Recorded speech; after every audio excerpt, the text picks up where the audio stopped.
Hello and welcome to the Cryptocurrency News Channel. Because of YouTube's auto strike bot, I'm not streaming on this channel, but I am still streaming on YouTube on my other channel. That is in the description and also the first comment in the comment section. And also there is another cryptocurrency channel that I started, and that will be for me posting one video a day. All the good crypto news of the day will be at that channel. One video a day. I'll still do more like theoretical videos here, and of course I'll still do these live stream recaps here. But at that other channel, check it out. Recap, one longer video recap of all the news for the day. Those two links will actually be both in the description and in the first comment that I will actually pin. Also, please think about supporting me on Patreon. YouTube is not really that reliable anymore because of their random strikes, and it takes forever to appeal.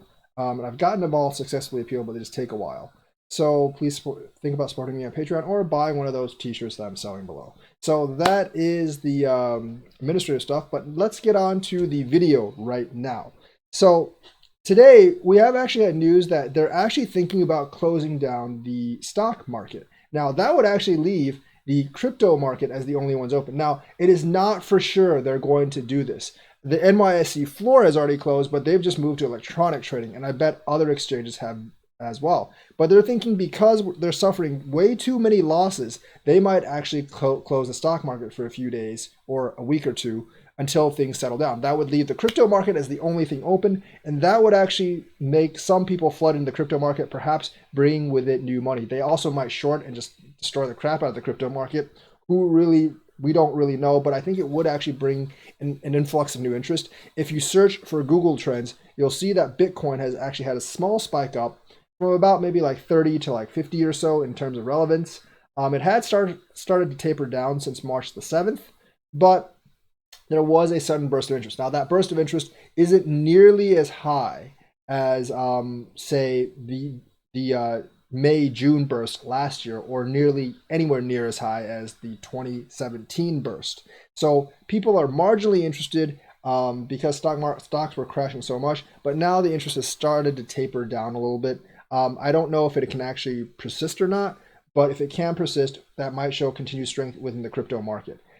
So it's going to be interesting if they do shut the stock markets down, like I said, because if crypto is the only thing that's trading, that will probably bring in more investors, and you could see an influx. That combined with it having actually coming up could actually boost the price. So if you're thinking about selling out now, please keep that in mind. There is a risk that that happens. I only sold out about 30% of my holdings. It's in USDC right now. And most of that, what I sold was actually altcoins. And altcoins, despite Bitcoin being up, they're not actually up very much. If you sold your altcoins back into Bitcoin, you won pretty big the last few days. The other thing is, this holdup of Bitcoin price seems to coincide with a lot of activity in stablecoins, whether it's Tether, USDC, etc. So based on theories in the past, there is some evidence that it is the whales holding the market up using stablecoins. Stablecoins make it very, very easy to spoof certain orders to move the market up or down. When the market flash crashed to 3,800, it might have been the whales spoofing it down as well. But now they might be keeping it up by spoofing it, and then when they get enough sales, they might actually let it drop again. But we don't really know if it's like an influx of new money or if it's whales. I'm going to guess a lot of it is whales. There's probably some influx of new money from people looking at it from the stock market, but I'm going to guess it's a lot of the whales and controllers that are actually controlling Bitcoin. I don't think they're controlling other coins, because all you really have to do is control Bitcoin to control the other coins. And you will actually see that Bitcoin dominance has risen from 62 to 66%, which means that people are selling out of the altcoins because they are actually losing a little bit of value, and they're buying back into Bitcoin because they think Bitcoin is the standard and Bitcoin is the one that's going to hold the value the most. So if the stock market's closed down, I do think Bitcoin will actually go up. I'm not really sure if they're going to do that. This whole pandemic thing in the US is going to get worse before it gets better. And we're kind of looking at maybe like 1 or 2 more months at least before it actually peaks. And the economic effects will actually taper on for a couple of months after that. I'm pretty sure we're going into a recession this year. Recession is just 2 quarters of negative growth, and I'm pretty sure Q1 is going to be negative. I'm fairly sure Q2 is going to be negative, because this thing isn't really going to taper out until May.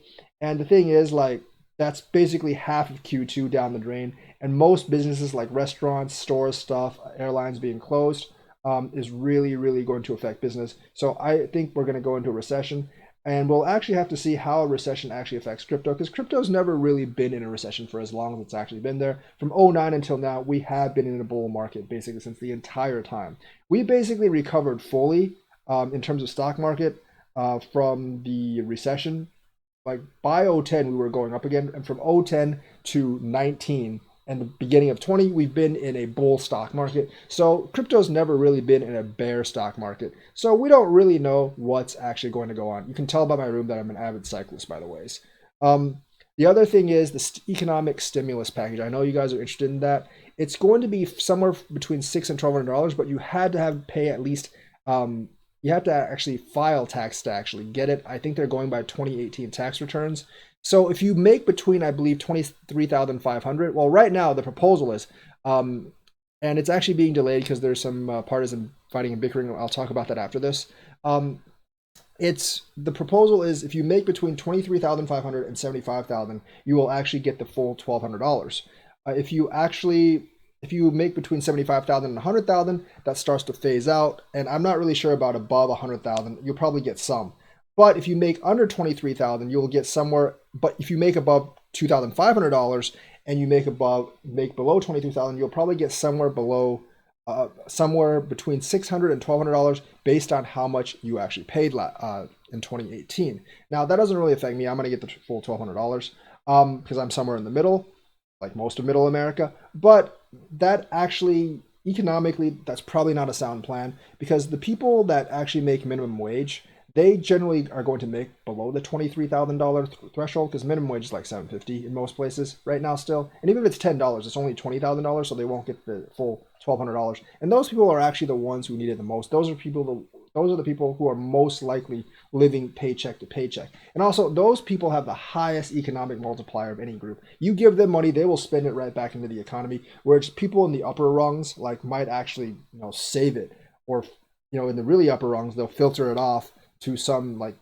Cayman Islands bank account. You'll never see it again. That doesn't help the U.S. economy. For the economy to get going, you need people to actually get that money and spend it on essential items. So I actually think that's a pretty bad idea. I think anyone who has actually filed for more than $2,500 in terms of tax returns in 2018 should actually get the full amount, because those are the people that are going to have the highest multiplier, and that's what's going to help the economy the most, because they'll put it back into the economy. They'll spend it and put it right back into the economy, because they don't really have any choice. They actually have to buy stuff to actually live on. So for an economy, a market economy like ours to grow, you don't want people really filtering it off to some Cayman Islands or anything. You want people to put it back into the you want people to spend it and put it back into the economy. So that's why I think the 23,500 minimum is probably not a great idea. The 75,000, maximum, or above 100,000, that's going to affect maybe 20% of all Americans, and those people generally are going to have enough to come through. Yeah, they're going to have actually enough to come through in the long run. But the people that are actually slightly under 23,000, people making part-time on minimum wage, those are people living by paycheck. Now, if you don't file taxes at all, I do agree you shouldn't get anything, because this is technically a tax rebate, and if you didn't pay any taxes, well, you shouldn't get any rebate. Or they should just do it if you actually paid over 23,500 since 2009, because that's when they did the last tax rebate for individuals, then you should get the full rebate, because we've been paying taxes for the last 10 years, so we deserve to get that damn full rebate, regardless of how much you made per year. But if you've never filed taxes, you don't deserve a rebate, because there's nothing to actually rebate you on.